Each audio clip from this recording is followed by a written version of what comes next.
शादीशुदा लोगों को एक बड़ी सीख देने वाली कहानी। पत्नी ने ना जाने क्या किया था कि पति ने उसे एक के बाद एक कई थप्पड़ जड़ दिए। हमेशा हर सिचुएशन को शांति ने हैंडल करने वाली पत्नी भी इस बार इतनी अशांत हो उठी थी कि उसने अपनी चप्पल ही निकालकर पति की ओर दे फेंकी। चप्पल पति के बालों को छूते हुए निकल गई। ये किस्सा यहीं पर ख़त्म हो सकता था, मगर पति ने इसे अपनी मर्दानगी का विषय बना लिया और बात बद से बदतर हो गई। रिश्तेदारों ने भी आग में घी का काम किया। किसी ने कहा जो औरत अपने पति को चप्पल से मार सकती है वो ना ही वो वफादार हो सकती है और ना ही पतिव्रता। ऐसी औरत परिवार की ही नहीं पूरे समाज पर कलंक की तरह है। बीबी के पक्ष वाले कहा पीछे रहने वाले थे। किसी ने कहा 21वीं सदी में भी जो स्त्री के साथ मारपीट करते हैं उन्हें तो जेल भेज देना चाहिए। तो कोई कहता है ज़रूर उसको कोई और पसंद आ गई होगी, इसलिए अब पत्नी से मारपीट करने लगा है। बात कोर्ट तक पहुंच गई। दोनों पक्षों से एक दूसरे के खिलाफ केस फाइल कर दिया। पति ने चरित्रहीन होने का तो पति ने दहेज और शारीरिक उत्पीड़न का आरोप लगाया। 2 वर्षों से अधिक समय के लिए केस चला था। इन 2 वर्षों के दौरान पति पत्नी अलग अलग रह रहे थे। इन 2 वर्षों के दौरान दोनों पक्षों के समर्थकों की संख्या कम हो गई थी। पहले जहां दोनों पक्षों में समर्थकों को समूह होता था, अब गिने चुने लोग रह गए थे। पति और पत्नी दोनों की आर्थिक स्थिति भी इस समय के दौरान नीचे गिर चुकी थी। जिन्हें वो अपना शुभचिंतक समझ रहे थे, पैसों की बात आते ही उन्होंने भी अपना पल्ला झाड़ लिया था। अगर कोई देने को राजी भी हुआ तो मोटे ब्याज की शर्त पर। आखिरकार वही हुआ जो सब चाहते थे। डाइवोर्स हर कोई खुश था। दोनों पक्षों के रिश्तेदार, उनके माता पिता और दोनों के वकील। लेकिन 5 साल की सुखद शादी और एक सुंदर बेटी होने के बाद मिले इस डाइवोर्स से पत्नी मुक्त थी और पति शांत। शायद ये एक इत्तेफाक ही था कि इस खुशी को मनाने के लिए दोनों पक्ष के लोग एक ही चाय की टपरी पर बैठे आमने सामने। इत्तेफाक इसलिए क्योंकि ज़्यादातर लोग जो एक दूसरे के विरोध पक्ष को सपोर्ट कर रहे थे वे एक दूसरे को अच्छे से जानते भी नहीं थे। पति पत्नी इन सभी से दूर एक दूसरे के सामने मेज पर बैठे। पत्नी ने पति से कहा अब तो खुश होंगे ना, तुम्हारे मन की जो हुई है मुबारक हो, तुम भी तो आज जीत गई हो। मुझसे तलाक तो तुम्हें भी मिल गया है, बधाई हो, पति ने कहा। तलाक को तुम जीत का प्रतीक समझते हो, पत्नी ने पूछा।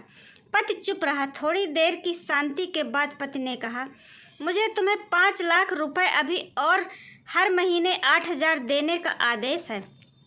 अभी मेरे पास पैसे नहीं हैं, इसलिए हमारा मतलब मेरा जो सिटी में फ्लैट है उसे तुम्हारे नाम कर देता हूँ। पत्नी बोली लेकिन उस फ्लैट की कीमत तो 18 लाख की है।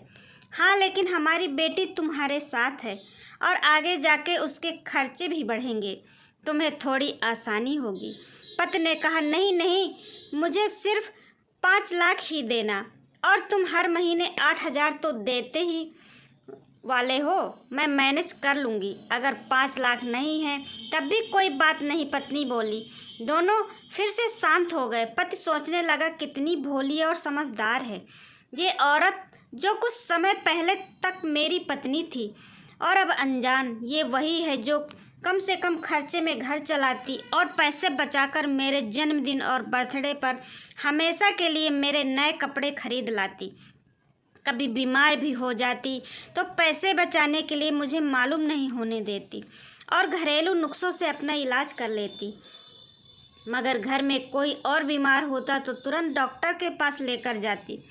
मेरी हिम्मत मारी गई थी। मैं ही अपनी झूठी मर्दानगी के चक्कर में इतनी बड़ी गलती कर बैठा। पत्नी के दिमाग में भी उथल पुथल चल रही थी। अभी भी वैसा का वैसा ही है। पहले भी खुद से ज़्यादा हमारे बारे में सोचता था और अब भी वही कर रहा है। ये वही आदमी है जो मुझे एक्सीडेंट से बचाने के लिए खुद मोटरसाइकिल के आगे कूद पड़ा था और अपनी उंगली तुड़वा बैठा था। पता नहीं कौन सी मनहूस घड़ी में झगड़ा कर बैठी। पति ने मौन तोड़ते हुए पूछा अब तुम्हारे कमर का दर्द कैसा है? ज़्यादा तकलीफ तो नहीं होती? पत्नी हल्का सा मुस्कुराई और बोली अभी भी होता है। अब तो पेट में भी क्रैम्प्स उठते हैं। वो तो होगा ही। तुम योगा या कसरत भी तो नहीं करती हो।